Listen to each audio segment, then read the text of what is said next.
আসসালামু আলাইকুম। আমরা সূরা বনী ইসরাঈলের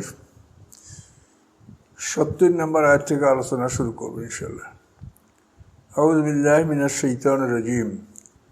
ওয়ালাকাদ কাররামনা বনী আদমা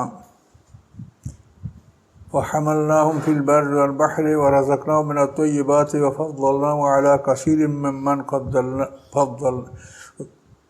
وفضلناهم على كثير ممن خلقنا تفضيلا। আল্লাহ রাব্বুল আলামিন বলেন, আমি আদম সন্তানদেরকে সম্মান দান করেছি এবং তাদেরকে জলে স্থলে বিচরণ করার আমি ব্যবস্থা করেছি। তাদেরকে আমি জলে স্থলে বিচরণ করিয়েছি এবং পবিত্র বস্তু হতে তাদের আমি জীবিকা দান করেছি। ফাদ্দালনাহুম আলা কাসীরিম মিম্মান খালাকনা তাফদীলা। এবং আমার সৃষ্টির অধিকাংশের উপরে তাদের আমি শ্রেষ্ঠত্ব দান করেছি। এখানে কাসির মানে অনেক, তো তাফসীরকাররা বলেন যে অধিক মানে সকল,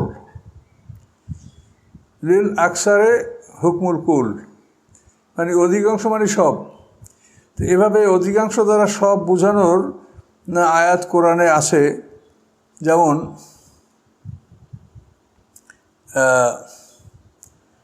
হাল উনাব্বিউকুম আলা মান তানাজ্জালুশ শায়াতিন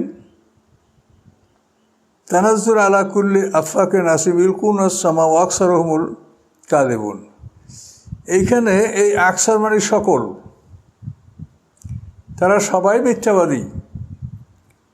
তো এখানে আকসার শব্দ দ্বারা তাফসীরকাররা মনে করেন যে সকল, অর্থাৎ আল্লাহ বলেন যে আমি আমার সকল সৃষ্টির উপরে তাদেরকে আমি শ্রেষ্ঠত্ব দান করছি। এবং এটা কোরআনের অন্য অন্য আয়াতভাবে আছে। যেমন আল্লাযীনা আমানু ওয়া আমিলুস সালিহাতি উলাইকুম খায়রুল বারিয়া, যারা ঈমান এনেছে, যারা সৎকর্ম সম্পাদন করেছে, তারা সৃষ্টির সেরা।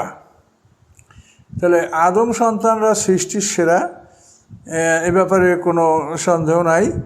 তবে ফেরেশতা এবং মানুষের মধ্যে বলা হয়েছে যে সম্মানিত মানুষেরা সম্মানিত ফেরেশতার চেয়ে উত্তম, আর সাধারণ মানুষেরা সাধারণ ফেরেশতার চেয়ে উত্তম।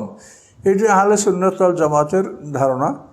তো এই কথাটা আল্লাহ বলেন যে আমি আদম সন্তানদেরকে আমি সম্মান দিয়েছি এবং জলে স্থলে তাদের চলাচলের ব্যবস্থা করেছি এবং পবিত্র বস্তু তাদের খাদ্য দান করেছি এবং তাদেরকে আমি সমস্ত সৃষ্টিকুলের উপরে আমি শ্রেষ্ঠত্ব দান করেছি। অন্যান্য প্রাণীরা কীভাবে খাবার খায়, তারা কাঁচা খাদ্য খায়, পাক করে খায় না এবং মুখ দিয়ে খাবার খায়। আর মানুষেরা সম্মানের সহিত খাদ্য পাক করে তারপর খায় এবং হাত দিয়ে তারা খাদ্য মুখে নেয়। এবং মানুষের দৈহিক গঠন এবং অন্য সব দিক থেকেই মানুষ শ্রেষ্ঠ এবং পৃথিবীর সমস্ত প্রাণীরা মানুষের অনুগত হয়, তাবে হয়। মানুষরা তাদেরকে পোষ মানিয়ে তাদেরকে লালন পালন করে। এই পৃথিবীর অন্য কেউ এটা করতে পারে না। তো এভাবেই আল্লাহ তাআলা ঘোষণা করেছেন যে আমি মানব জাতি, এরা আমার সৃষ্টির মধ্যে সবচাইতে সম্মানিত এবং সৃষ্টির সেরা। কিন্তু এই জাতির কথাই আল্লাহ বলেছেন যে এই জাতি যদি আল্লাহর হুকুম অমান্য করে তাহলে এরা পশুর চাইতে অধম। এ কথাও কিন্তু আল্লাহ বলে, উলাইকা কাল আনামে বাল হুম আদাল, তারা পশুর চাইতে অধম। দুটা কথাই আল্লাহ তাআলা বলেছেন। তো এখানে এসব কথাগুলো আপনারা হয়তো অবহিত আছেন যে মানুষ যদি রূহ, অর্থাৎ মানুষ যদি দ্বিতীয় রূহটি না অর্জন করে, প্রত্যেকটা প্রাণী বেঁচে থাকার জন্য একটা রূহ বা একটা অদৃশ্য আধ্যাত্মিক শক্তি আছে, যেটাকে বলা হয় একটা স্পিরিট বা স্পিরিচুয়াল পাওয়ার বা একটা ভাইটাল ফোর্স। এটা সকল প্রাণীর মধ্যে আছে, যার জন্য এই প্রাণীরা বেঁচে থাকে। মানুষের মধ্যেও আছে, কিন্তু মানুষকে আল্লাহ তাআলা আর একটা রূহ অর্জন করতে বলছেন, সেই রূহ হচ্ছে কোরআন। কাজেই মানুষ যখন দুইটা রূহুর মালিক হবে, একটা রূহ তো আল্লাহর পক্ষ থেকে তাকে দেওয়া হচ্ছে আর দ্বিতীয় রূহটা তাকে অর্জন করতে হচ্ছে। এই দুইটা রূহুর মালিক হলে তখন মানুষ হবে সৃষ্টির সেরা। আর যদি দ্বিতীয় রূহটি মানুষ অর্জন না করে তো সেই মানুষের রুহু এবং পশুর রুহু হলো সমান, এক মানের রুহু। কাজে সেই মানুষগুলি তাদের জ্ঞান বুদ্ধি বিবেক এর কারণে ওই রুহু মানে শুধু পশুর রুহু থাকার কারণে তারা পৃথিবীতে অনেক জুলুম অত্যাচার অনেক ক্ষয়ক্ষতি তারা সাধন করবে। এই জন্য আল্লাহ বলছেন যে মানব জাতি সৃষ্টির সেরা, আবার মানব জাতি সৃষ্টির মধ্যে সবচাইতে নিকৃষ্ট। কোনো জাতিকে আল্লাহ তাআলা, এই যে আল্লাহর মাখলুকাত, এর মধ্যে জিন আনসারা ছাড়া কোনো জাতি দোজখে যাবে না, আবার ভেস্টেও যাবে না। তাহলে এগুলি হলো আমাদের বুঝে নেওয়া, আমরা কি অর্জন করব, আমরা কি সৃষ্টির সেরা হব না সৃষ্টির নিকৃষ্টতম হব, এটা কিন্তু আমাদের জ্ঞান দ্বারা আমাদের কর্মের মাধ্যমে এটা নির্বাচিত হবে। কাজে এই জন্য আমাদের কর্মসংশোধন কী আমাদের কর্তব্য, এটা বুঝে শুনে আমাদের কর্তব্য পালন করা উচিত। ইয়াউমা নাদউ কুল্লু উনাসিন বিইমামিহিম, সেদিন সমস্ত মানুষদেরকে তাদের ইমাম সহ ডাকা হবে। এখন ইমাম মানে কি? ইমাম মানে কিতাব।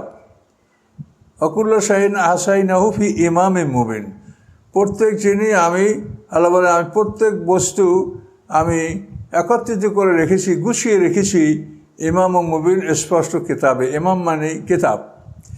তো প্রত্যেকটা উম্মতকে তাদের কিতাব সহ, অর্থাৎ ওই উম্মতের যে কিতাব ছিল, মুসা আলাইহিস উম্মতের কিতাব ছিল তাওরাত, কাজে মুসা আলাইহিস উম্মতকে ডাকা হবে এবং তাওরাত সহ তাদেরকে ডাকা হবে। তাহলে ইয়াউমা নাদউ কুল্লু উনাসিন বিইমামিহিম, সেদিন আমি প্রত্যেক মানুষকে, সকল মানব সম্প্রদায়কে আমি তাদের কিতাব সহ ডাকবো। উম্মতে মুহাম্মদ সাল্লাল্লাহু আলাইহি ওয়াসাল্লামকে ডাকা হবে কোরআন সহ, ঈসা আলাইহিস উম্মতকে ডাকা হবে ইনজিল সহ, দাউদ আলাইহিস উম্মতকে ডাকা হবে জবুর কিতাব সহ। তাহলে এখান থেকে আমরা নিশ্চিত যে উম্মতের জন্য যে নির্ধারিত কিতাব, ওই কিতাব নিয়েই তাদেরকে ডাকা হবে, ওই কিতাব নিয়েই তাদের বিচার হবে। কিন্তু আমাদের মুসলমানরা মনে হয় এই কথাটা মানে তারা ভাবতেছে না, অধিকাংশ মানুষ ভাবেই না। তারা ওই লিখিত তাদের নেতা দলীয় বই এগুলি সব পড়াশোনা করে, কিন্তু তাদের জন্য যে আল্লাহর পক্ষে নির্ধারিত কিতাব, সে কিতাব সম্পর্কে অধিকাংশ ক্ষেত্রেই দেখা যায় আমরা অমনোযোগী। কাজে এখানে আল্লাহ বলছেন প্রত্যেক উম্মতকে তাদের কিতাব সহ ডাকা হবে। তাহলে যে উম্মতের জন্য যে কিতাব আল্লাহ তাআলা নির্দিষ্ট করেছেন, কম্পালসারি করেছেন, সেই উম্মতকে সেই কিতাব সহ ডাকা হবে। তাহলে হাশরের ময়দানে বিচারের টেবিলে আসমানি কিতাব ছাড়া অন্য কোনো কিতাবগুলি বিচারের টেবিলে নেওয়া হবে না। বুখারী শরীফ দেখা আরও বিচার করা হবে না, সিহাহ সাত্তার দ্বারাও না, ফিকহের কিতাব দ্বারাও না, বিচার হবে আল্লাহর কোরআন দ্বারা। এই কোরআন বোঝার জন্য আপনি যদি ফিকহ হাদিস ব্যবহার করেন বা করতে পারেন, কিন্তু মূল লক্ষ্য থাকবে এগুলির মাধ্যমে কোরআনকে বুঝবেন। কিন্তু ওই কিতাবগুলি আপনার চূড়ান্ত কিতাব আপনি মনে করতে পারবেন না। ওগুলি যে আপনি পড়বেন না আমি তা কিন্তু বলছি না, আপনি কোরআনকে বোঝার জন্য ওইসব কিতাবের সহযোগিতা নেন, আপনি হাদিসের সহযোগিতা নেন, ফিকহের সহযোগিতা নেন, আরও যদি কিছু থাকে তাফসীরের সহযোগিতা নেন, নিয়ে আপনি মূল কিতাবটাকে ভালো করে বোঝেন, আল্লাহর কিতাবকে ভালো করে বোঝেন। ওই কিতাবগুলিকে আপনি চূড়ান্ত কিতাব মনে করবেন না, এবং ওই কিতাব কোরআনের সাথে কোনোটা সাংঘর্ষিক এটাও আপনি সাব্যস্ত করবেন না। কোরআনের সাথে সংঘর্ষ লাগার আগে ওকে বাদ দিয়ে দেবেন, যা কোরআনের সাথে সাংঘর্ষিক কোনো হাদিস হতে পারে না। এই নিয়ম খুবই সহজ পদ্ধতি, কিন্তু আমাদের কি যে ভাগ্য যে আমরা আসলে এই সহজ কথাটা বুঝতে পারছি না। এইটা বলার কারণে আমার উপরে ফতুয়ার ঝড় আসতেছে, উনি হাদিস মানে না, উনি ওই মানে না, সেই মানে না। কি মানতে হবে বলেন? আল্লাহ বলছেন যে তোমাদের জন্য আসমানে এটা মানতে হবে, এইটা বুঝতে হবে, এইটা বোঝার জন্য তোমার যা লাগে তুমি তাই করো। কিভাবে বুঝবা? তাফসীর পড়ো, হাদিস পড়ো, ফিকহ পড়ো, বুট পড়ে তুমি কোরআনকে বোঝো। কিন্তু আমাদের সাম্প্রদায়িক যে সমস্যাটা সেটা হলো এক সম্প্রদায় তাদের পীর সাহেব কী বই লেখছে, তাদের দলীয়ভাবে কি বই সিলেক্ট করা হয়েছে, এগুলি তোমরা পড়ো। কিন্তু মনে রাখেন হাশরের ময়দানে লজ্জিত হতে হবে। আল্লাহ পরিষ্কার বলছেন ইয়াউমা নাদউ কুল্লু উনাসিন বিইমামিহিম, সেদিন আমি সকল মানুষকে তাদের কিতাব সহ ডাকবো। আচ্ছা, ইমাম মানে আমল নামা, প্রত্যেক মানুষকে আমল নামা সহ ডাকা হবে, আমল নামা গলায় থাকবে। আচ্ছা, প্রত্যেক মানুষকে তাদের নেতা সহ ডাকবে। ইমাম মানে নেতা, এটাও সত্য যে এটা তো আল্লাহ বলেছেন যে আমি সবাইকে জাহান্নামের আশপাশে আমি একত্রিত করব, চতুর্দিকে জমা করব। সুম্মা লা নানজিআন্না মিন কুল্লি শিয়াতিন আইহুম আশাদ্দু আলা রহমানি ইতিয়া, এরপর আমি ওদের ওই সমাবেশ থেকে আমি সবচাইতে বড় কঠিন কাফেরদেরকে, অবাধ্যদেরকে আমি টেনে টেনে বের করবো। তাহলে ইমাম সহই তারা একত্রিত উঠবে, ফেরাউন তার সম্প্রদায় সহ থাকবে। এইভাবে ইমাম অর্থাৎ যে ভালো ইমাম অর্থাৎ আমাদের ইমাম মুহাম্মদ সাল্লাম, তিনিও আমাদের সাথে হাসরের ময়দানে থাকবেন। আবার যারা অন্যদেরকে অনুসরণ করছে তারাও থাকবে, আল্লাহ সবাইকেই তুলবেন। তাহলে ইমাম মানে নেতা সহ উঠবে, ইমাম মানে আমলনামা সহ উঠবে, ইমাম মানে তারা যে আসমানি কেতাব তাদেরকে দেওয়া সেই কেতাব সহ উঠবে। তিনটা তাফসীর, তিনটাই সত্য, তিনটাই হবে। আল্লাহ বলেন সেই দিন আমি সকল মানুষকে তাদের কেতাব সহ ডাকবো। আর এখানে যদি আমলনামা হয় তাহলে অর্থটা দেখেন, ফামানুতিয়া কেতাব ও ইয়ামিনহি, অথবা আমলনামা তাদের গলা থেকে খোলা হবে, কিরামান কাতিবিন আমলনামা গলা থেকে খুলে আল্লাহর কাছে আসামি এবং আমলনামা উপস্থিত করবে।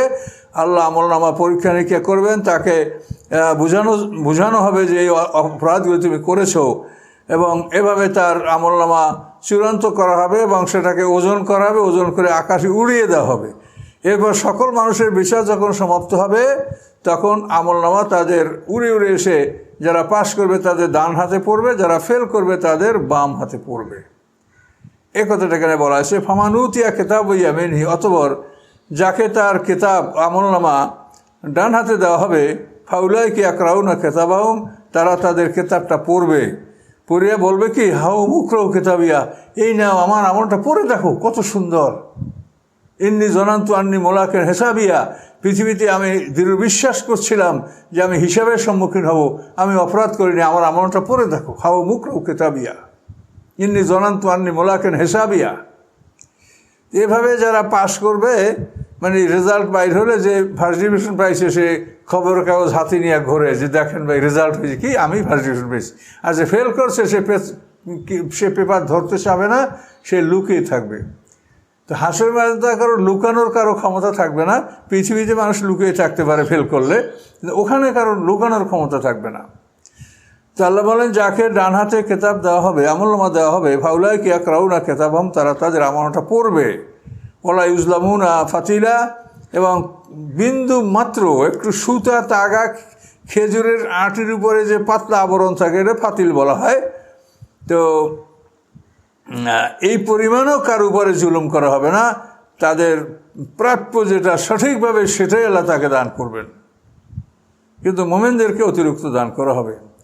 ওমান কানা ফি হাযি আমা ফাহুয়া ফিল আখিরাতি আমা ওয়া আদাল্লু সাবিলা। আল্লাহ বলেন এই দুনিয়াতে যে অন্ধ মানে কি, যার চোখ কোরআন দেখে না, যার চোখ হাদিস দেখে না, তাফসীর দেখে না, ফিকহ দেখে না, সে অন্ধ। সে দেখে নোবেল, নাটক, সিনেমা, এসব সে দেখে, কিন্তু কোরআন হাদিস দেখে না, একে অন্ধ বলা হয়েছে। নফসে মুতমাইন্না তার মধ্যে জাগ্রত হয়নি। আল্লাহ বলেন এই দুনিয়াতে যে অন্ধ, ফাহুয়া ফিল আখিরাতি আমা, সে আখিরাতে আরও অন্ধ থাকবে। সেখানে সে কিছুই হুদিস করতে পারবে না, কোনো প্রশ্নের সঠিক উত্তর দিতে পারবে না।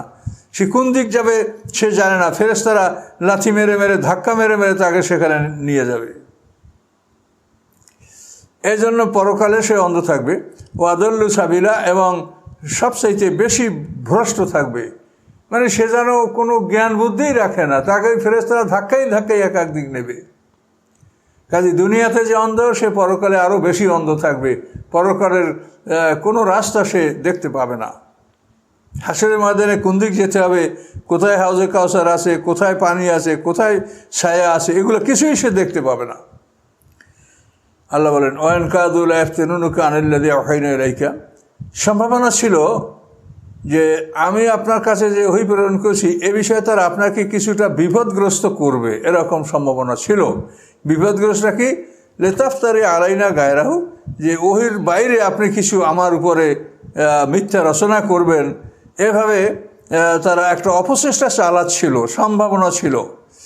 কিন্তু এটা যদি আপনি করতেন যে আপনাকে যে ওহী করেছি তার বাইরে যদি কিছু মিথ্যা আমার উপরে, আমি আল্লাহ আমার উপর রচনা করতেন, ইদাল্লাহ তাকুজুকা খালিলা, তো এমন অবস্থায় তারা আপনাকে বন্ধু হিসেবে গ্রহণ করত। আল্লাহ বলেন লাউলান সাব্বাতনাক, আমি যদি আপনাকে স্থির না রাখতাম, আমি যদি আপনাকে সত্যিভাবে প্রতিষ্ঠিত না রাখতাম, লাকাতকে তার কোন ইলম শাইআন কালিলা, তাহলে সম্ভাবনা ছিল যে তাদের দিকে আপনি কিছু না কিছু ঝুঁকে পড়তেন। কিন্তু আল্লাহ বলেন আমি এটা ঝুঁকে পড়তে দেই নেই আপনাকে, আমি আপনাকে প্রতিষ্ঠিত রেখেছি, আপনাকে আমি সুরক্ষা দিয়েছি, সঠিক পথে রেখেছি, আপনি একটুকু ঝোঁকেন নাই তাদের দিক। কিন্তু আল্লাহ বলেন আমার সাহায্য না হলে হয়তো বা আপনি ঝুঁকে পড়তে পারতেন কিছু না কিছু। আর যদি তাই হতো তাহলে এজা আজাক না কা জেফাল হায়াত ও জেফাল মামাত, যদি এটাই হতো যে আপনি সামান্যতম তাদের দিকে ঝুঁকে পড়তেন, তাহলে আপনাকে আমি দুনিয়ায় ডবল শাস্তি দিতাম এবং মৃত্যুর পরে আপনাকে ডবল শাস্তি আমি দান করতাম। যেহেতু পয়গম্বরের অল্প অপরাধের জন্য দ্বিগুণ শাস্তি আল্লাহ দিয়ে থাকতে পারেন, কাজে এই জন্য আল্লাহ তাআলা পয়গম্বরদেরকে কোনো অপরাধ নিয়ে তাদের মৃত্যু হয় না। পয়গম্বরদের যদি এরকম কোনো ভুলভ্রান্তি হতে লাগে, সাথে সাথে আল্লাহর পক্ষ থেকে পয়গম্বরকে আল্লাহ তাআলা সৎপথে টেনে আনেন। সুম্মা লা তাজিদুল্লাহ আলাইনা নাসিরা, আর যদি এরকমই হয়ে যেত, আল্লাহ না করুন, তাহলে আমার বিপক্ষে আপনার জন্য কোনো সাহায্যকারী আপনি পেতেন না। কাজেই তারা আপনাকে বিপদগামী করতেছিল যে আল্লাহ যা বলে নাই, আমি যা বলি নাই, তাই আপনি আমার প্রতি মিথ্যা রচনা করবেন, এভাবে তারা আপনাকে নিয়ে অপচেষ্টা করছিল। কিন্তু এটা ইনশাআল্লাহ আল্লাহ বলেন আমি হতে দেই নেই। এটা হলে তো আপনার জন্য বিপদ হয়ে যেত, আপনি আমার মোকাবেলায় কোনো সাহায্যকারী পেতেন না। তাহলে এই বিষয়গুলি কি? বিষয়গুলি হচ্ছে আল্লাহ রসুল যখন কাবাঘর তওয়াফ করতেন মক্কায় থাকাকালীন অবস্থায়, তো কাবাঘরের মধ্যে 360টা মূর্তি ছিল। এখন ওরা বলতো যে ওরা তো ওই তওয়াফ এক চক্কর লাগাই ওরা মূর্তির পায়ের উপরে সেজদা করতো। ওরা বলতো হে মুহাম্মদ সাল্লাম, তোমাকে আমরা হেজরে আসওয়াদ চুম্বন করতে দিব না যদি না তুমি আমাদের এই দেবদেবীকে চুম্বন করো। এদেরকে চুম্বন করবে, তারপর তুমি হাজরে আসওয়াদকে চুম্বন করতে পারবে, তাহলে তোমাকে আমি হাজরে আসওয়াদ চুম্বন করতে দিব না।